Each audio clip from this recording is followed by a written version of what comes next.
did you really think they would be the worst team in the league? No. Yeah. I mean, well, going into the season, I mean, they still had. We knew they would be Curry, bad, and they still had losing D'Angelo Russell, so that was a big one for them, But they came in with him and Steph. So I didn't think they would be worst team in the league, but then they lost Steph to his broken hand, and D'Angelo Russell was okay, but he was meant to kind of be a role player. Like a well above average role player for them, and it just wasn't the time. So it's probably for the best. They'll come back with Draymond Green and Steph Curry and Klay Thompson and be ready for another run. I'll bet you they're going to make another splash in free agency this year. So, and they should, they'll get a lottery pick out of it too, and they could have a good chance of landing a superstar. So we could see another. Long 4 or 5 year run. Yep. With help from them too. So, one last team that's not seen a lot of wins come their way: the Phoenix Suns. Are they going to put anything together here? What's going on? They're always kind of like stagnant. Young team that's stagnant. Honestly, I haven't watched too much of them this year. They're in the West though, especially those Western Conference teams. It's tough every to once in a while you see like, the Phoenix Suns are decent. Like, look out, and then you wait a couple weeks and check back in on them. What have they done? They're 24, 36, 13th in the West. They're just not doing it. I'm not sure. I mean, Devin Booker's a good player. Devin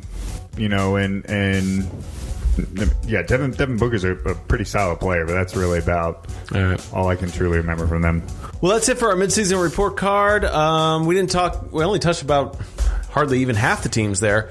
The idea was not to cover on everything, but really like who's doing well and some overall impressions. And then, So moving on, though, we got a Who You Got right now.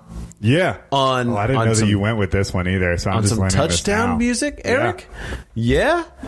Yeah, so, think about it like this. So, you're going to love this. So, baseball player, when they come up to the plate, they get their walk-up music. Of course. So, question to you, what is your touchdown music? I would almost want to. Yeah. No, I would be one. So when I'm, first of all, I have to think about who am I as scoring the touchdown? Am I the quarterback, running back? Am I the wide receiver? I'm going to be the diva wide receiver, man, and I'm going to change my song for every team that I'm playing. So, and hopefully I play Cleveland often, and I would catch a touchdown, right? And I'm ready to dance, and I would play that Drew Carey song, that Cleveland Rocks, and I would just do like knee shaking, and I would just get real excited. Cleveland Rocks, Cleveland. Oh my! Well, if you're playing against Cleveland, you're not going to get your music. It's like only for they're home. not going to. The visiting team doesn't get walk-up music. So so I get Cleveland one game out of the year for Cleveland. that. Yeah. Okay. You see my theme there? I do. Okay. I do. So I'd play something else that, like, if we're playing Miami, there's, like, Welcome to Miami, That's a good one. Right? I do that. Yeah. Yeah. I don't know. What about you? Okay. I didn't know you were really going with this one, so I didn't put too much thought into it. Wow. Don't offer up ideas of the show. And I thought we were still going with yours.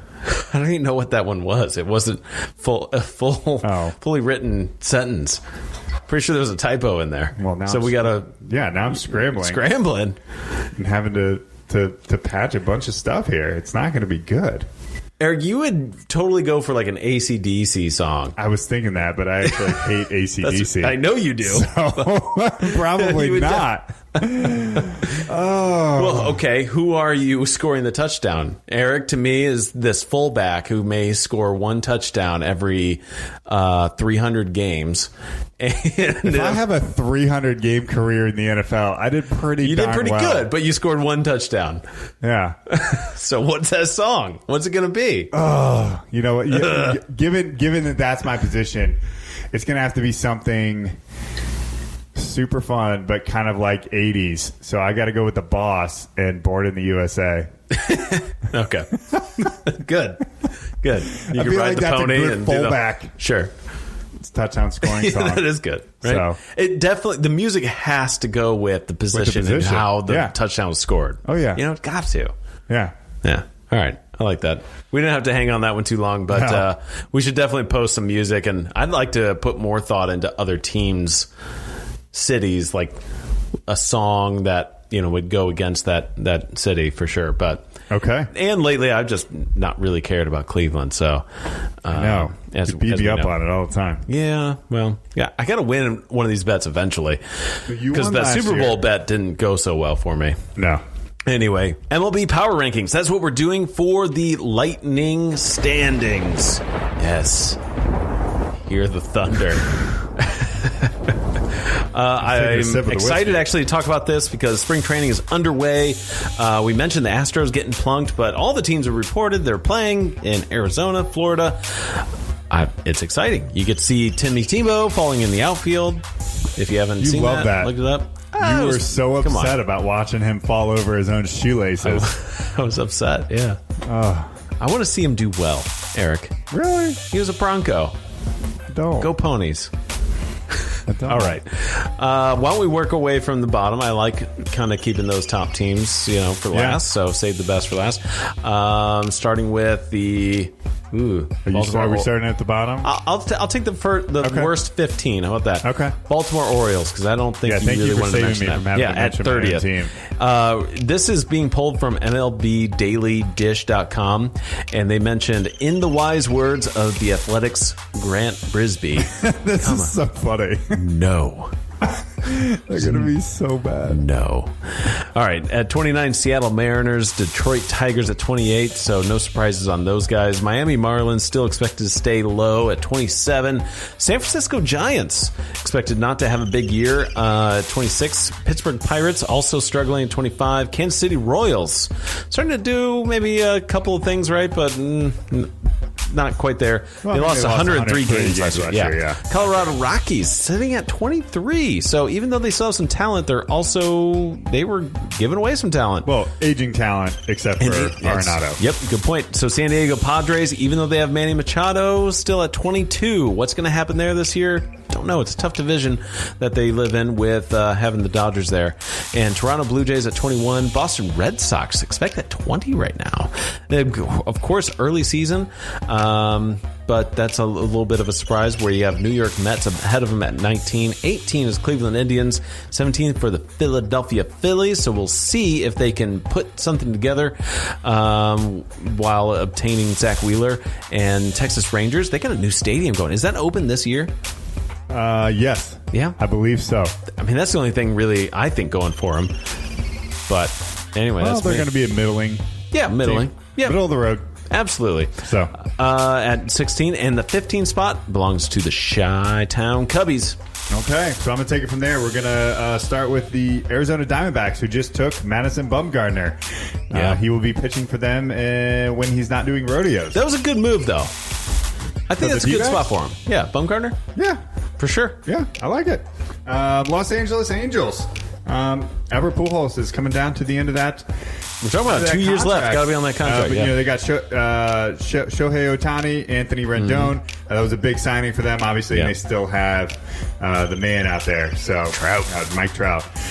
Chicago White Sox, Cincinnati Reds. Definitely moving up this list. Last year, they were one of the worst teams in baseball. Yeah. And with some of their big signings, they are looking pretty good. So I would expect them to do quite a bit. Right. Somehow, the St. Louis Cardinals cracked the top 10. Just throwing that jab in there because they did absolutely nothing in the offseason. Jose Martinez and Michael Wacha, are still kind of hanging around. They also then re-signed Adam Wainwright. What does that do? Like 78? Yeah, about. He's got a garden though. He was okay last year, but why are you not spending the money that the Cardinals? It's ridiculous. Anyway, it's okay. They still have Ozuna. No, they don't. That's the joke. Yeah.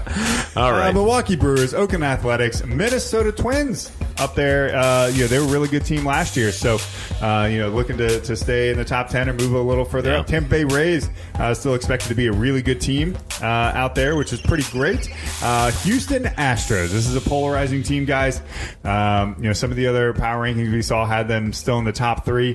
The talent that's on that team, even though, the whole cheating scandal thing was, there, the talent is there. These guys are good ball players, and they should still be a pretty solid team, top to bottom. So Houston Astros, number 5. Atlanta Braves coming in at number 4. That's where Mr. Marcell Ozuna decided to go hang his hat. And then Washington Nationals, New York Yankees, and then the Los Angeles Dodgers coming in at numero You keep bringing 1. that accent back. It is just So, Los Angeles Dodgers, baby, number 1. That doesn't surprise anybody, I don't believe. Picking up Mookie Betts and David Price in the offseason from the Red Sox. Could there have been a worse team to get Mookie Betts?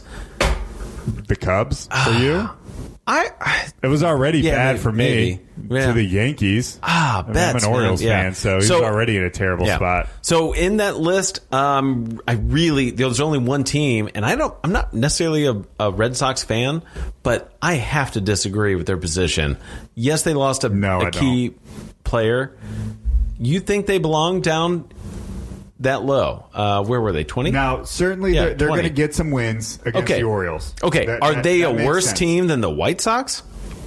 I'd have to really look at the rosters. But I mean, if you lost, they lost Brock Holt and Mookie Betts. They're two biggest, fan favorites out there. Mookie Betts is, a top 10 player in the major leagues. Like he's not. I hear you. Fringe and the guy. They have to then beat the Yankees a ton too, who are probably going to beat up on them all year. I mean, the Yankees are a perennial team, and so are the Tampa Bay Rays. So, I mean, where's Boston going to get a lot of these wins from? They just seem to throw money at the problem. But at least in the White Sox defense, they did add Yasmani Grandal, Dallas Keuchel, Edwin Encarnacion. So actually some good names there for sure. They had a good offseason. Boston's rebuilding and retooling. So they'll be back in a couple of years, but this isn't going to be their year. Just saying, just by throwing some names on the list, though, does not make you like... you got to go out there and prove something. And just like we were talking about with the Browns months ago, you got to get out there and do something. What else was I going to mention in that? Oh, real quick on the Astros, we had a little prop bet going on them. Dude, I think they're going to be so psychologically messed up, Eric, that they're going to come out and be afraid. They're afraid of getting hit by the ball. They're going to be a 500 team this year.